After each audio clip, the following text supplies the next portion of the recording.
Wizards of the Coast has just released the first batch of Kamigawa Neon Dynasty spoilers, and there are some interesting cards in there. We've got deadly demons, fantastical dragons, and Fist of the North Star cards. Magic. I am a wizard! History. I'm an old wizard! The magic historian. My bones hurt.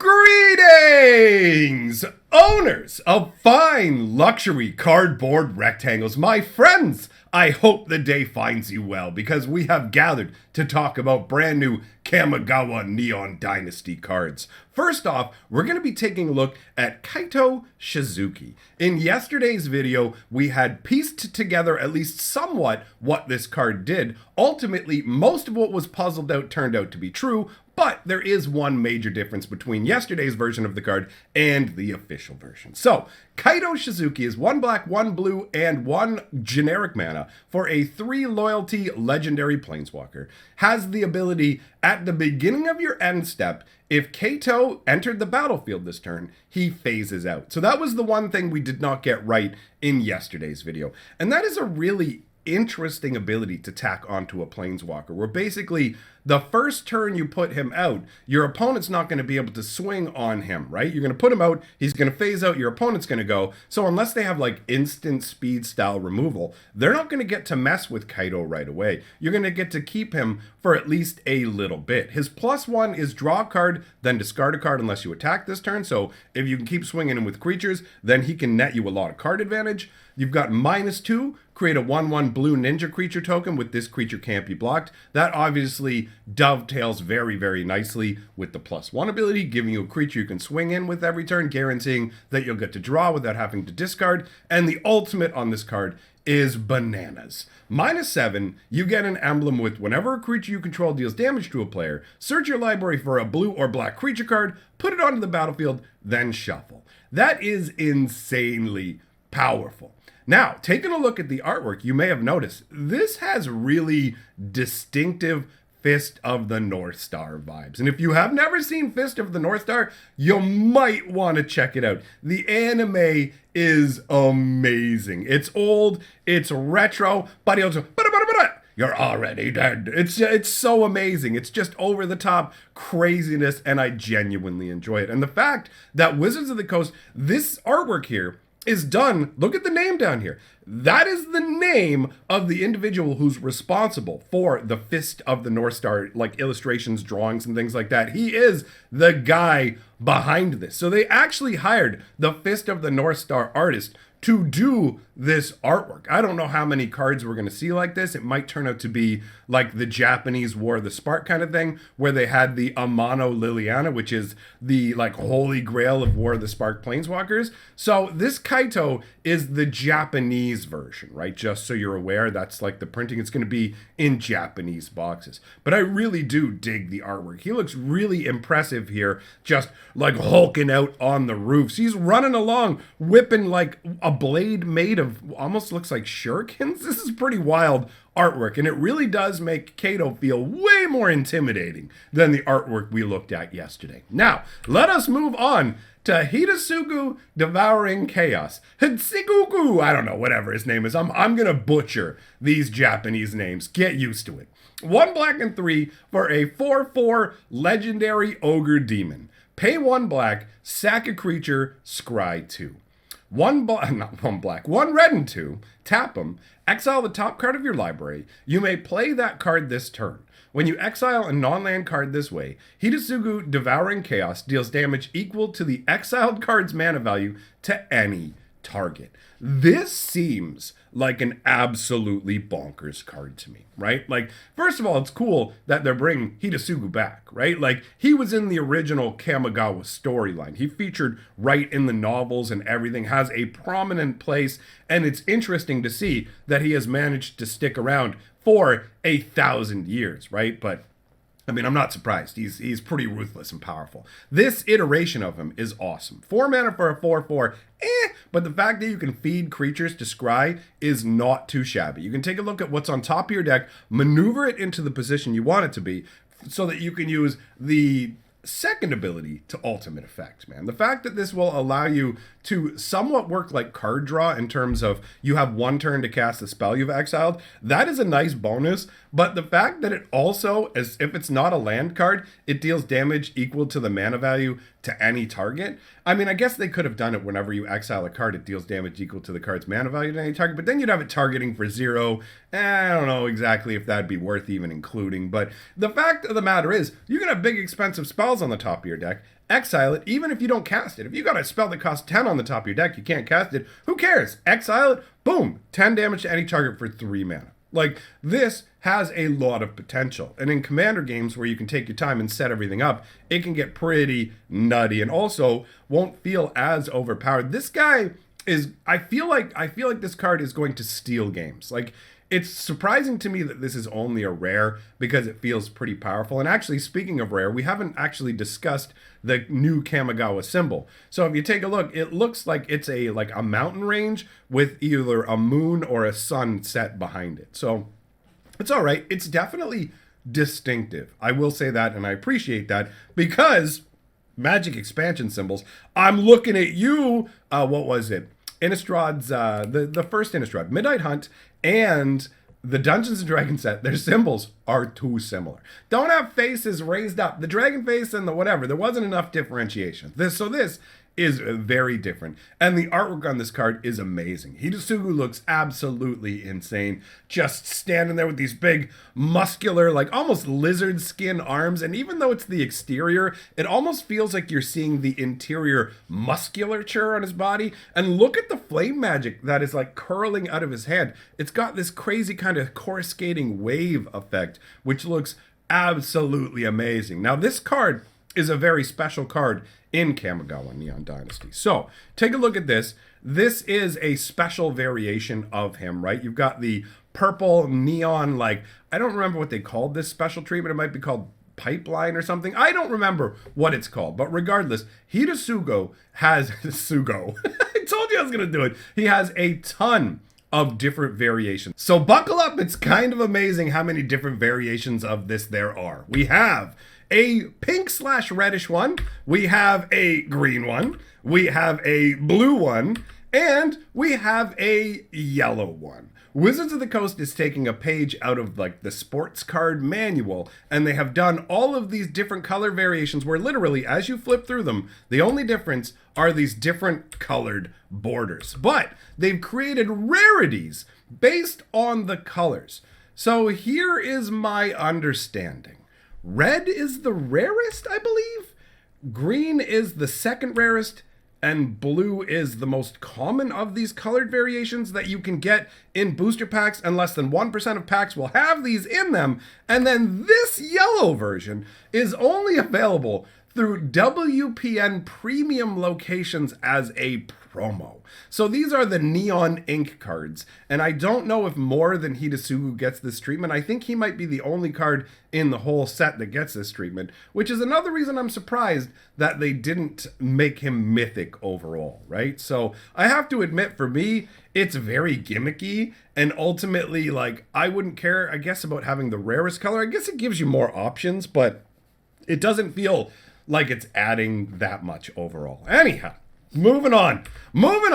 We've got Atsushi, the Blazing Sky. So you may remember yesterday, we got that image of the 5 dragons flying around in Kamigawa. And I originally thought that they were reconcepted versions of the first 5 dragons from the original Kamigawa block. But it turns out that those are not the same dragons. We have a new cycle of 5 dragons. And this is Atsushi, the Blazing Sky. So he is 2 red and 2 for a 4/4 legendary dragon spirit. He has flying and trample. When Atsushi, the Blazing Sky dies, choose one.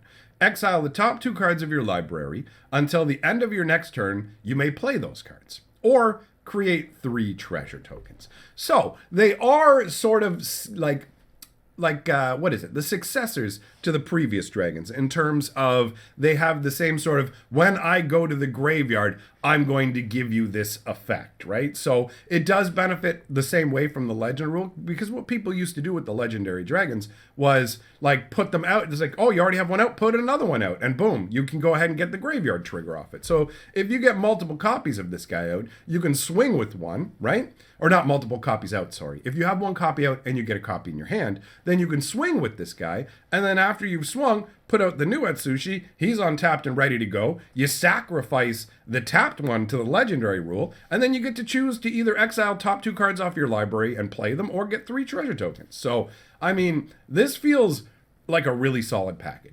4 mana for a 4/4 flying trampler that gives you either 3 additional mana or 2 additional cards when it dies. That's considerable. I expect the entire cycle of these dragons to be pretty powerful. And I really like the way this artwork works, where you can see the dragon's sinuous body is kind of curled downwards, right? And in the lower portions, it's kind of still like ringed in shadow, and just the top part of him has made it into where like the light is breaking across the sky, and so it does give him the impression of being the blazing sky. And I love also just the contrast, not only of the dark blue and the bright red of his body, but also the bright red heat of his body and the cold glacial feel of the mountaintops that are around him and the blue sky behind him, with almost what looks like some shooting stars kind of keeping him company as he flies through the sky.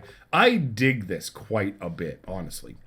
And then we have this other version of the artwork, which is really cool as well, admittedly. You know what I mean? This is an awesome piece of artwork. I like the previous one a little bit more, but this one does have more of a Japanese feel to it. And I believe, based on the fact that you have the Japanese beside the artist name down here, that these might be showing up specifically in Japanese boxes. We'll have to wait to get all of the details, right? Because Wizards of the Coast hasn't put everything out for us yet. Right now we're in the whole everything's new, let's run around and talk about it phase. But yeah, the artwork on this definitely has that traditional Japanese dragon kind of vibe to it, and it's very, very pretty artwork. I just really like the other one more. I'm curious though what the flying samurai spirits are supposed to be, right? Like, he's flying around. Are these supposed to be like his kami objects? Because the kami in Kamigawa, obviously, have these little objects that all float around them that indicate that they're kami. So I'm guessing that's what it's got to be. Not too shabby. Moving on, we've got the Yukio lands, I believe they're called. These are amazing basic lands. They're going to show up 1 out of every 3 booster packs when it comes to regular booster packs like draft boosters or set boosters. And when it comes to collector boosters, there will be a foil variation of one of these lands in each pack. And I have to say, I really love the style of these lands. Like, look at this. How cool is this? You've got a mountain in the front. You've got a bunch of fireballs flying by. And in the background, you've got a little dragon peeking out from behind the clouds. Like, what's up, buddy? Like, that's awesome. And there's a full cycle of 10 of these in no particular order. Here we have beautiful water cascading down these rocky cliff sides and what looks almost like a little shrine up at the front and some weird little beast. Is that like a kappa? Do kappas have to have, do they have to have shells? I don't know, but look at the artwork. Isn't that gorgeous? Then we've got, look at this. This is a weird looking sort of, origami cranes. Dude, I never noticed that before. I always got caught up by the, it looks like floating hotels. You ever see those gimmicky hotels they have, like, come out to the forest and we're gonna put you in like a floating glass sphere or something like that. It feels like a weird vacation resort, and my brain always registered the cranes flying by as regular birds, but it turns out they're actually origami birds. Man, the Soratami, this has to be where the Soratami live. The Soratami live such amazing lives. The moonfolk are so cool.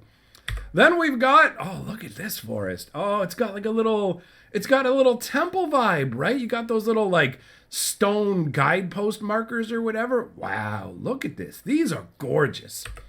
Then we've got another forest, with a little village, like maybe a little monk retreat out in like the Rico. Oh, dude, I love it. I love it. This is awesome. It looks so good.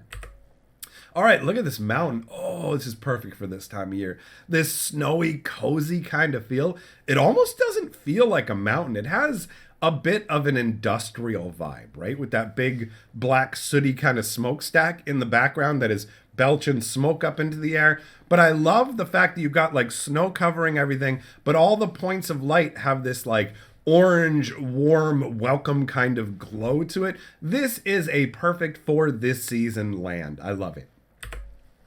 And look at this plains. Oh yeah, dude, you've got like a little farmhouse with all the little, I guess those are looks like rice paddies. Is that what that is? Oh, it looks so idyllic. You've got the giant sun that's glowing there. You've got the petals, the cherry blossoms that kind of look like butterflies too. Are they butterflies made of cherry blossoms? Man, so pretty. I love it. That's absolutely amazing. How can you not love that? How can you not love these lands? Here's the swamp with this, oh dude, like look at the calm, still waters. You've got the moon hidden behind these bamboo reeds and it's like reflecting off of the water side. I gotta say, this doesn't really even feel that swampy. I mean, sure, they've got the black mana symbol on it, but it doesn't scream swamp to me. And then we've got another mountain. Oh, this one's in a downpour. I love it. I love the fact that the previous mountain had like snow and this one has rain because they're like the opposite element of the fire. So they really help to contrast against like the hot nature of red mana. I dig it. So you've got all these like lanterns that are posted up and you've got the rain that's falling into an alley. It looks like there might be a fair bit of rain considering like, is this a waterway or has a street become flooded? Dude, I love magic art so much. And then we've got another plains. This one looking like a big old city surrounded by, I don't know, are those supposed to be clouds? I'm guessing the yellowish clouds. I don't know. Poison clouds. You got to get out of that plains. That's not plainly. You don't want to live there. Ah! You know what? We'll end it there. That's all the cards we had to look at today, my friends. So thanks for coming by. Let me know what you think in the comments below. Big thank you to all of my patrons, and I'll leave some links to some other fun videos on the screen for you. Thanks for coming by, and I'll see you next time.